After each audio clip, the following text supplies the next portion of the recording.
Ferrari surprises in Bahrain. Leclerc third, Hamilton ninth, and the SF25 shows signs of life. But is this just a mirage? We tell you the entire truth behind Ferrari's resurgence, the technical keys to the improvements, and the hidden problem that could ruin everything. Ferrari arrived at the Bahrain Grand Prix with an urgent need to stop the free fall in which its 2025 season had begun. The pressure was immense. Both Charles Leclerc and Lewis Hamilton had been clear. The SF25 wasn't up to scratch. It wasn't generating enough lift. It wasn't stable. It wasn't competitive. And then came the first major package of updates. These improvements focused entirely on a single area, the car's floor. For many, this might sound like a minor tweak. But in today's Formula One, the floor is everything.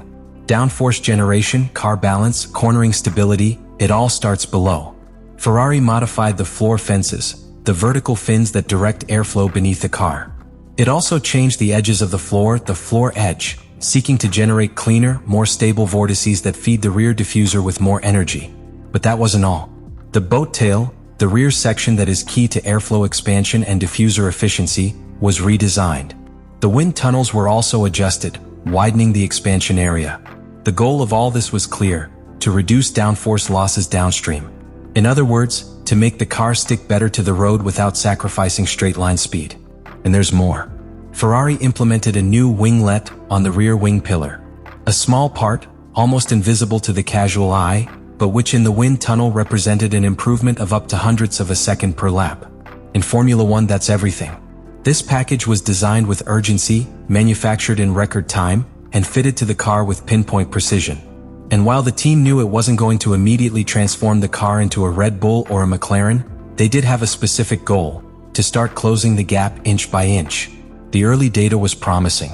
The car showed a more stable operating window. Leclerc was able to be more aggressive on corner entry. The car was no longer twitchy at the rear. Hamilton, although still far from the limit, also felt the improvement. But the most important thing is what this package represents: a change in approach. Ferrari has stopped patching the car. It is now rebuilding its aerodynamic foundation from the ground up. This is the beginning of a new technical philosophy that could, if it continues to evolve, return them to the fight for wins before the end of the championship. And this is where the real intrigue comes in. Will this be the start of a solid resurgence, or just another illusion of progress that will disappear at the next circuit? The difference between Charles Leclerc and Lewis Hamilton in Bahrain goes beyond the timers. It's not just a matter of standings. It's a portrait of two realities within the same garage. Two drivers with different philosophies, opposing styles, and completely different levels of adaptation to the SF25. Leclerc has been the pillar upon which Ferrari has tried to build this season. He knows the team, the processes, and, above all, he understands every response of the car because he has been involved since the conception of this car. In Bahrain, he demonstrated a direct connection with the new update package. He wasn't just fast, he was precise. His pace was consistent from the first free practice session, always within the top 5, culminating in a qualifying session that left him less than a second off pole. For Ferrari, that is a tangible improvement. And for Leclerc, it's a sign that the car is beginning to speak his language. On the other hand, Hamilton is at a different stage of the process.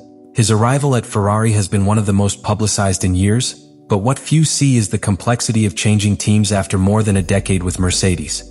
Every lap on the track is a negotiation with the car. In Bahrain, that negotiation has yet to come to fruition. The Briton qualified 9th, but the most worrying aspect was the lack of confidence visible in the slow and medium sections. The SF25, although improved, still behaves unpredictably for him in certain corners. And that, in qualifying, penalizes him. Both drivers received exactly the same updates, but the results were very different. This reflects not only a difference in adaptation, but also in sensitivity to the setup. Leclerc seems to have quickly found a configuration that favors him, while Hamilton is still searching for that performance window that allows him to push with confidence in each sector. But it's not just a question of driving style. There's an emotional charge that accompanies both drivers. Leclerc feels this is the year to regain his status as absolute leader within the team. Hamilton, for his part, is trying to build something new from the ground up, in an environment where every gesture, every word, and every lap is analyzed down to the last detail. Ultimately, this comparison shows us something fundamental. Formula One isn't just about speed, it's about adaptation. And for now, Leclerc has taken the lead. The question is, how long will it take Hamilton to match the field? And can he do it before Ferrari loses the lead again? Qualifying is only half the story. The real battle will be fought on Sunday, and in Bahrain, Ferrari has much more at stake than a simple podium finish. Charles Leclerc will start from third place. A privileged position, especially on a circuit where overtaking is not easy and where tire management can dictate the final result. But that position also comes with pressure. Because right in front is George Russell with a Mercedes that has shown solid race pace. And ahead of them all is Oscar Piastri, with a McLaren that has set the pace for the weekend.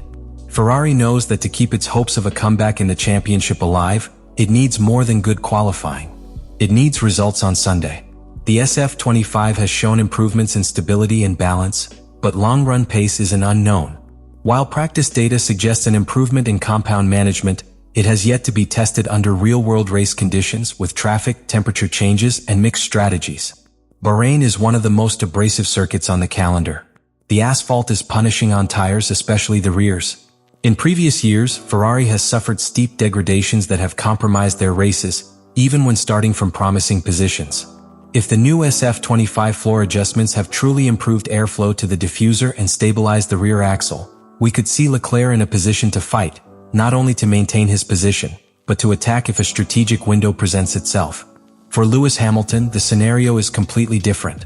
He will start from 9th place, surrounded by drivers fighting for their place on the grid, such as Norris, Alonso, and even Verstappen, who also hasn't had his best qualifying. His task is to climb, and to do so in a car that still doesn't perform as he needs it to. But if there's one driver who knows how to read a race, it's him.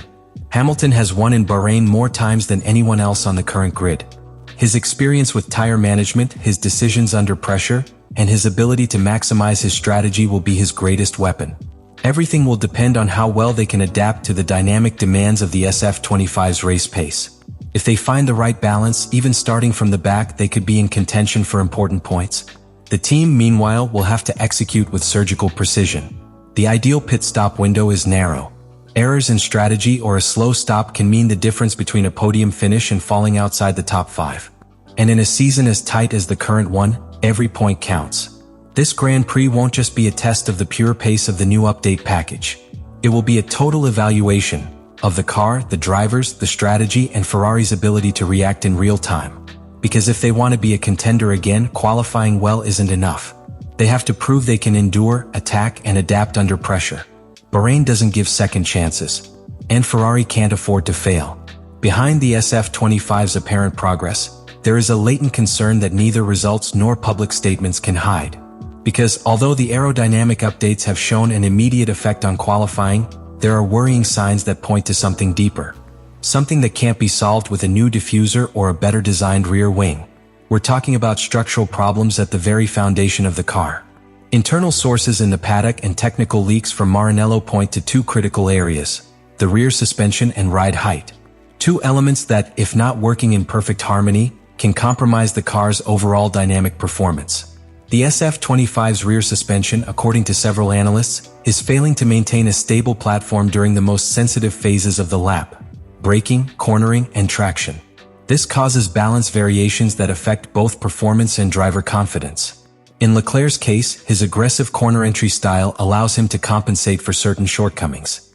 But for Hamilton, who relies on a smooth and progressive transition between phases, the car simply doesn't respond. Added to this is the ride height. With the current ground effect-focused technical regulations, teams are required to keep the car as close to the ground as possible without causing bouncing or loss of downforce.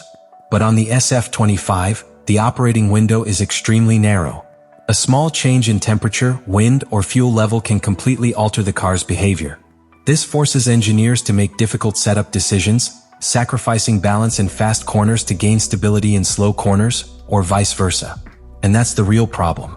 When a car is structurally limited, every aerodynamic improvement risks being absorbed by deeper flaws. You can have the best floor in the world, but if you can't maintain a stable platform, that optimized airflow doesn't translate into real performance. Furthermore, these kinds of limitations aren't corrected in one season. They require redesign, new mounting points, reconfiguration of suspension geometries, elements that can only be addressed during the development of the following year's car. That's why, within Ferrari, some are already talking about 2025 as a campaign of containment, of limited damage, where the real goal is to build a solid foundation for 2026, when new technical regulations will demand even more structural and aerodynamic flexibility. The most worrying thing is that these problems aren't new. Some were already present in the SF23, but were ignored or misdiagnosed at the time. And now, with the level of development of teams like McLaren and Mercedes, Ferrari not only needs to move forward, it needs to do so faster than its rivals. And doing so with a foundation that, as of today, isn't up to par. The big question isn't whether Ferrari has improved. The question is whether that progress can be sustained when the problem is embedded in the heart of the car. If the foundations aren't solid, no patch will withstand the weight of a season. And while the spotlight is on Leclerc and Hamilton, the real challenge lies in the plans, in the design, in the structure. That's where Ferrari must make its biggest leap, or risk repeating the same mistakes for yet another season. Ferrari has taken a step forward in Bahrain, but the question everyone is asking now isn't whether they've improved, but whether that improvement will be sustainable. Because in Formula One, a single performance doesn't define the course of a season. What really matters is consistency, the ability to evolve faster than your rivals. And that's where Ferrari has always had its greatest challenge. Charles Leclerc has shown that the potential is there, that the SF25 with the right updates can approach the level of the best. But it's still more than 8/10 off pole. That's no small difference. It's a barrier that, if not reduced soon, will turn every weekend into a desperate fight to survive at the top, without the ability to dictate. Hamilton, for his part, needs time. No one doubts his talent. But time is the scarcest resource in Formula One. Patience in Maranello isn't infinite. And if the performance gap between the two drivers persists, it won't be long before the noise starts in the paddock. Is Hamilton ready to lead a project that wasn't built for him? Or will he end up resigned to a supporting role within a structure that still revolves around Leclerc? And then there's the technical question. Because although these updates have brought improvements, there are still doubts about the car's underlying architecture. The rear suspension, ride height, operating window, these are elements that could limit future development. If Ferrari has corrected its course, we'll know in the upcoming races. But if they've only covered up a structural problem, a setback will be inevitable. What happens in Bahrain will be a sign. If Leclerc manages to fight for the podium or even maintain a competitive pace, it will confirm that the aerodynamic package was a success. If Hamilton manages to recover, it will mean that the car is beginning to open up to his driving style as well. But if one or both of them get stuck in the pack, if fatigue punishes them again, if the strategy fails, then the shadows will return. Ferrari has struck the first blow. But this isn't a victory. It's just the beginning of a new phase in the development war. McLaren, Mercedes, and Red Bull aren't going to wait. Every 10th of a second will be a battle. Every race a war. Are we witnessing the definitive return of the prancing horse? Or are we simply experiencing another fleeting mirage before the next disappointment?